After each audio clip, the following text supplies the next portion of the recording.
I've heard this from just talking with environmentalists. I've seen some of it in the commentaries. I've heard it from industry groups who have also said, they're feeling a bit more of the polarization, that they're worried about it. Yeah. I don't want to overstate it and say that it's a total black and white or green and blue sort of divide now, but there is a sense out there that the way that the country is pursuing some of these projects is leading to a polarization of views. Mm-hmm.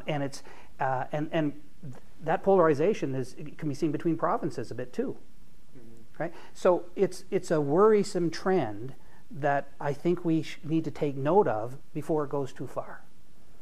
And environmental groups are using it for their own purposes. The Suzuki Foundation talks about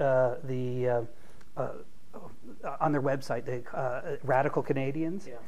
Yeah. That's fine. They use it for marketing and whatever. So, being a radical, Canada was a radical idea. Mm-hmm. It still is, and that's good. That's okay. I have no problem with that.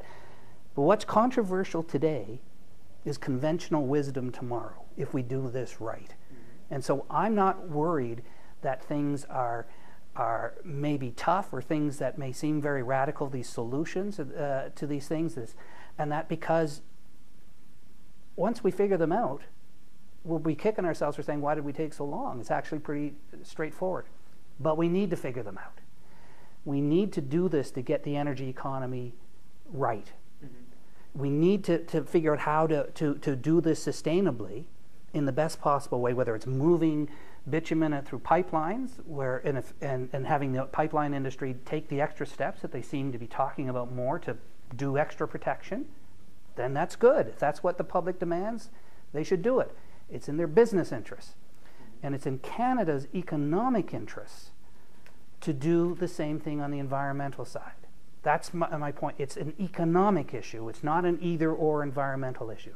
That's the position I always took at the round table, and that's why we tried to lead on those issues by looking ahead at issues of climate change through an economic lens, looking at how we could do the oil sands, knowing it was being developed, how we could integrate the environmental stuff a bit more so that the license to operate would proceed, because we need that wealth. We need to develop that resource.